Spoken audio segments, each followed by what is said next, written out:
Awalnya gue sangat-sangat meremehkan film yang satu ini. Gue pikir film ini akan menjadi sebuah film yang sekedar ecek-ecek doang gitu, yang buat hahaha hihi, tontonan buat para bocil. Gak ada satupun skema yang ada di dalam otak gue di mana film ini akan masuk ke dalam kategori salah satu film animasi terbaik di tahun ini. Tapi setelah kemarin malam gue nonton film ini,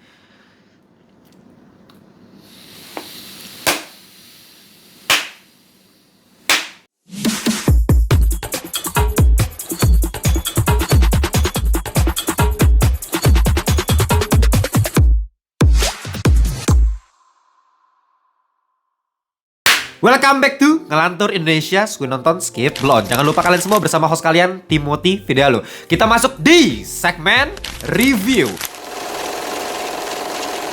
Dan selalu gue ingatkan, review dari Ngelantur selalu non-spoiler. Jangan lupa juga yang belum join grup Telegram, linknya udah gue taruh di description box. Tinggal diklik, langsung bergabung dengan 4 ribuan Ngelantur Corps yang lain. Kita bisa ngobrolin seputar perfilman, TV series, atau mainan-mainan seperti Transformers seperti ini. Gak apa-apa, karena kita ngobrolin pop culture. Oke, langsung aja kita masuk ke film berjudul Transformers One. Now is the time for us to stand up together as one.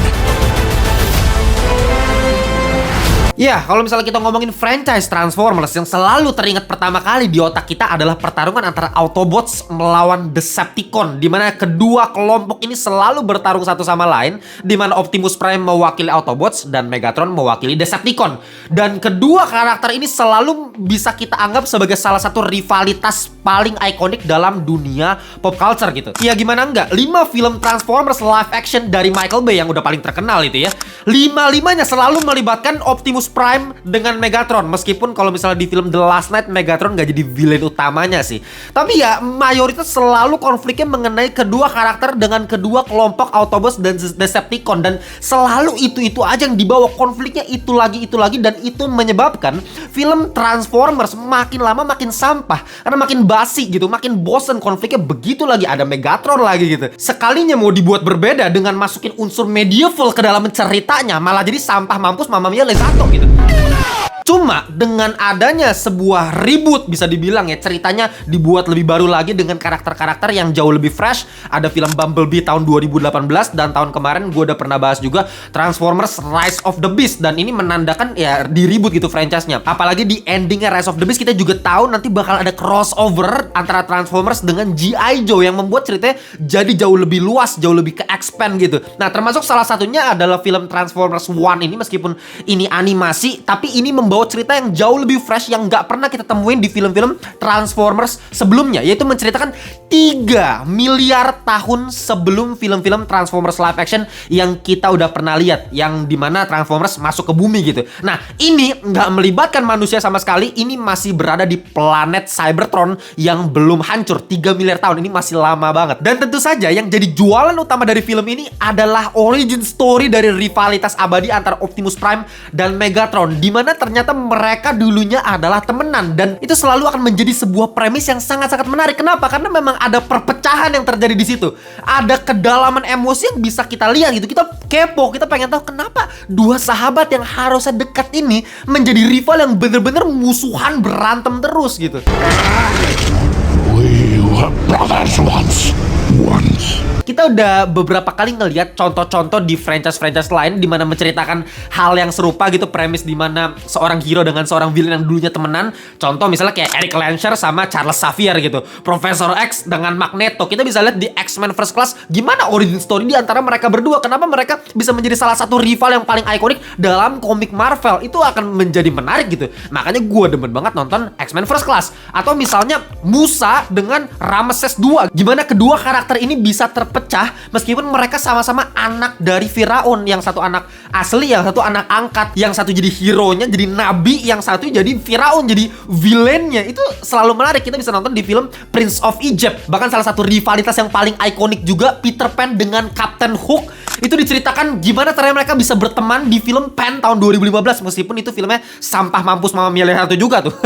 Cuman ya selalu menarik gitu melihat pertemanan Peter Pan yang dulu punya temen yang namanya James Hook, dan mereka bekerja sama untuk melawan satu villain bareng-bareng, yaitu Blackbeard gitu. Itu musuh bersama, dan ternyata di kehidupan di masa depan ya mereka malah menjadi rival abadi, dan itu yang bakal kita lihat di film ini. Optimus Prime, Megatron. Nah, di sini diceritakan kalau misalnya nama asli dari Optimus Prime itu dulunya adalah Orion Pax. Nah, sedangkan Megatron nama aslinya dulu adalah D16. Dan di film ini juga kita akan melihat pertama kali pertemuan antara si Orion Pax alias Optimus Prime ini dengan Bumblebee yang awalnya namanya itu adalah B127. Pada awalnya gue berpikir kalau misalnya film ini akan menceritakan mengenai kehancuran planet Cybertron, karena itu adalah salah satu timeline yang sangat-sangat penting juga untuk franchise Transformers. Tapi ternyata film ini mengambil latar jauh lagi sebelum terjadinya kehancuran dari planet Cybertron, di mana diceritakan ada satu masa di mana ada satu artefak kuno bernama Matrix of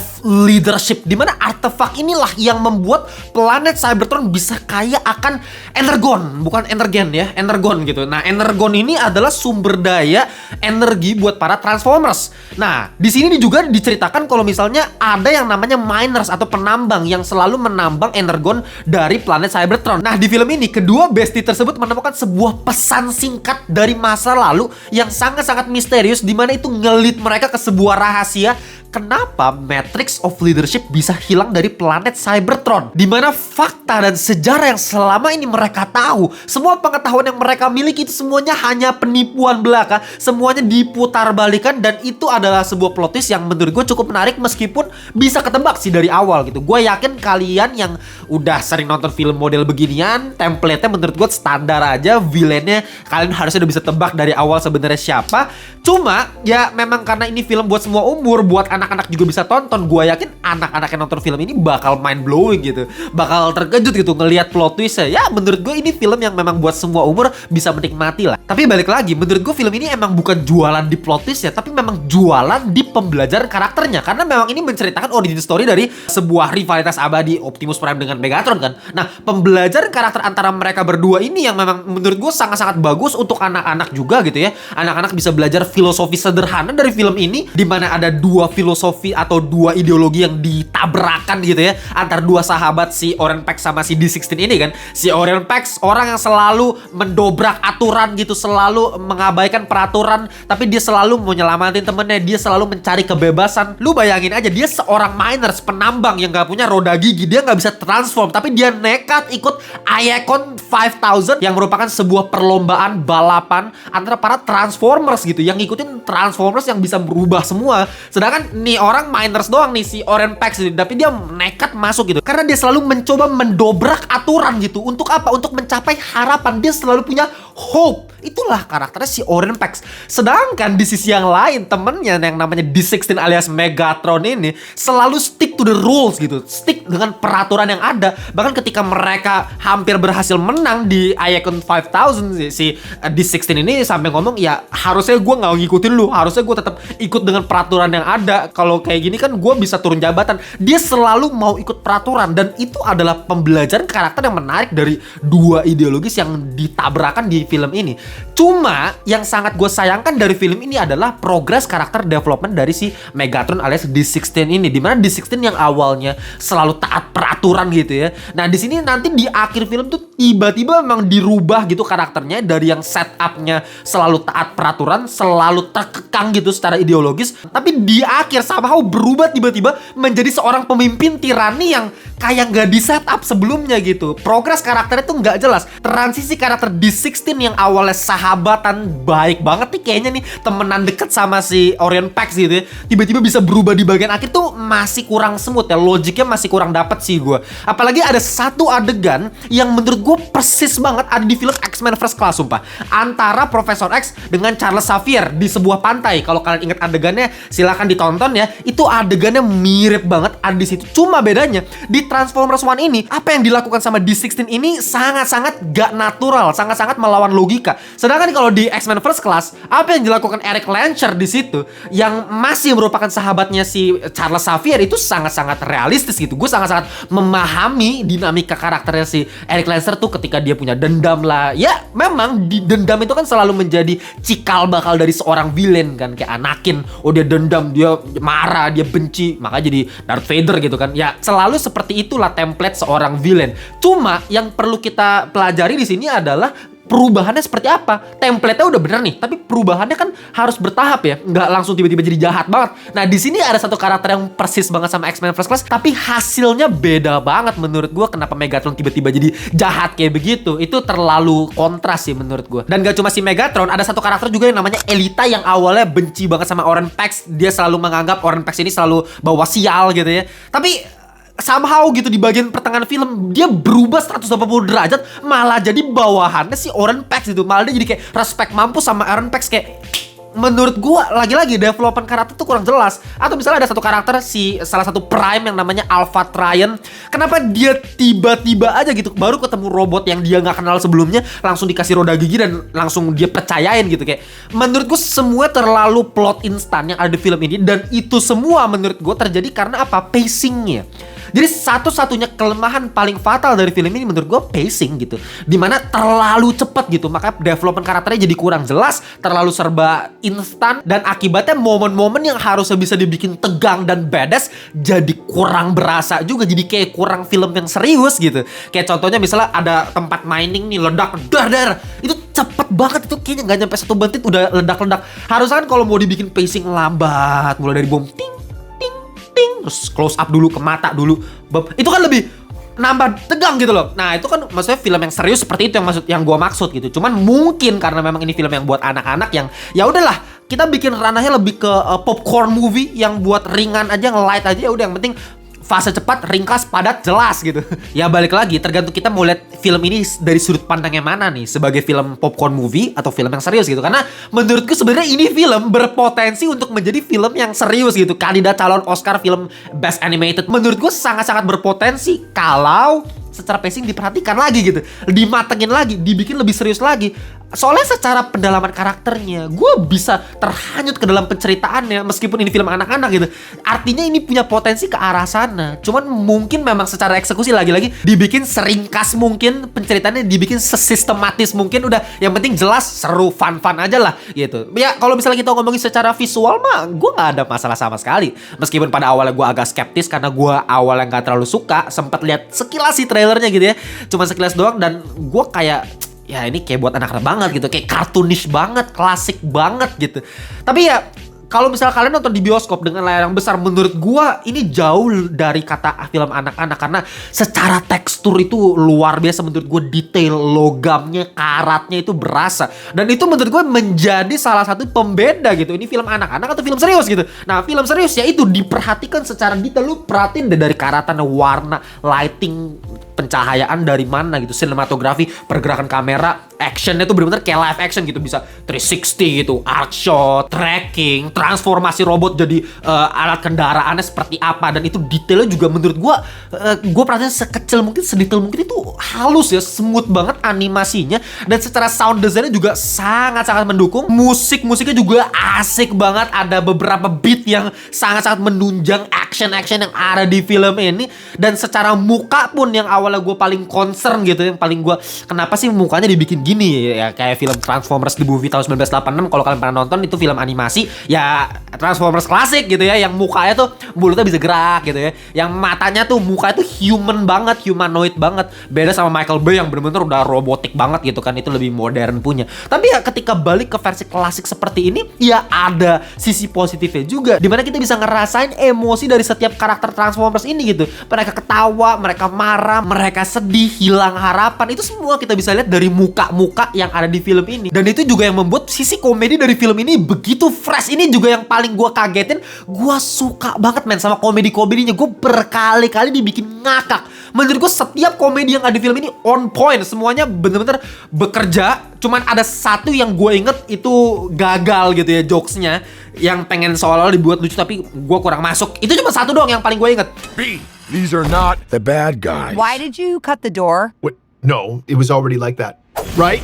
Sisanya komedi-komedinya menurut gue masuk semua, terutama adegan-adegannya si Bumblebee itu ngakak banget sumpah. Ketika dia ngomong mana Satron, itu setiap kali Bumblebee ganti suara kayak begitu gue ngakak banget gitu. Apalagi dengan badannya kayak gitu cebol gitu, itu kocak banget sih. Itu berkali-kali lah Bumblebee selalu bisa bikin gue ketawa. Dan memang secara komedi sebenarnya template standar aja, kayak komedi-komedi yang udah selalu kita temuin di film-film yang lain. Nggak ada komedi yang genius yang penulisannya luar biasa, enggak sih ya. Komedi-komedi santai biasa, smash cut gitu, dimana cutting antara kedua scene dengan vibes yang berbeda. Yang satunya lagi tense gitu, misalnya kayak si Optimus lagi berubah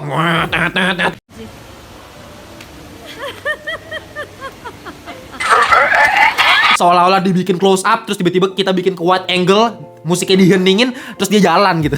Ternyata dia belum bisa transformasi. Ya adegan-adegan dari openingnya udah bisa bikin gua ketawa sih.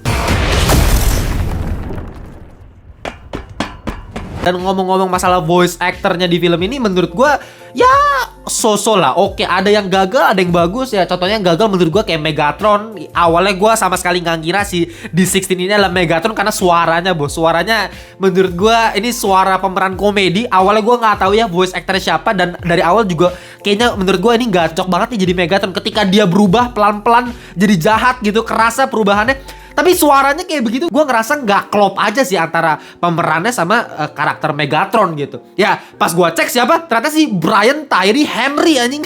Kenapa pakai dia jadi si Megatron gitu? Ya, dia udah main di film Bullet Train jadi komedi gitu kan. Di film Monsterverse jadi komedi. Atau dia jadi voice actor di film Spider-Man Into the Spider-Verse pun jadi bapaknya Miles Morales. Ya, kocak-kocak juga vibes-nya gitu. Jadi kayak gue nggak ngerasa dia cocok klop sama karakter Megatron di film ini sih. Dan untuk voice actor si Oren Pec sendiri ya harusnya kalian udah tahu lah, kalau kalian udah denger suaranya harusnya udah kedengeran itu siapa itu. Ya Chris Hemsworth ya. Dari awal gue sama sekali nggak tahu awalnya si Chris Hemsworth main di film ini ternyata. Tapi ketika gue mendengar kalimat pertama dari Oren Pec, langsung gue tahu anjing si Chris Hemsworth nih pemerannya gitu. Karena memang udah kental banget logatnya, ngebas suara itu seperti apa. Ya dalam beberapa hal mencerminkan Optimus Prime ketika masih muda gitu. Dapet lah vibes ketika dia mulai berpidato. I also bartend. My name is Optimus Prime. Dengan suara karismatiknya Chris Hemsworth itu berasa. Cuman entah kenapa, mungkin karena Chris Hemsworth udah terlalu identik dengan Thor ya. Jadi kayak ada dua matahari gitu antara karakter Megatron yang sangat ikonik dengan karakter Chris Hemsworth yang udah kental akan Thor gitu. Jadi kayak menurut gue masih belum bisa sinkron gitu Optimus Prime diperankan sama Chris Hemsworth. Itu aja sih ya. Tapi itu bukan jadi masalah yang fatal-fatal banget lah kalau masalah voice actor. Meskipun ya gue kurang suka Megatronnya jujur. Tapi ya itu masih gak masalah. Yang paling masalah pacingnya sih sebenarnya sih. Sisanya visual, musiknya asik banget, komedinya juga masuk gitu. Ceritanya juga ringkas, padat, jelas, dan enak aja pendalaman karakternya. Gue suka ya. Ini film yang bagus banget dan gue gak nyangka filmnya sebagus ini. Makanya gue bisa kasih final score 8,9/10 alias cakep. Ini harusnya di top Markotop sih. Kalau nyampe 9 berarti top Markotop kan. Cuma beda 0,1. Kenapa? Karena itu pacingnya sih menurut gue agak keganggu sedikit ya. Jadi kayak popcorn movie banget buat anak-anak banget. Tapi ini film yang masih bagus banget. 8,9 tuh jarang-jarang gue kasih film kayak begitu di tahun ini. Oke? Kalau kalian punya pendapat yang berbeda tulis di kolom komentar aja. Siapa tahu kalian mau debat, tulis argumen kalian biar ada dialektik yang terjadi di Ngelantur Corps. Gitu aja. Kita jumpa di video berikutnya. Bye-bye semuanya.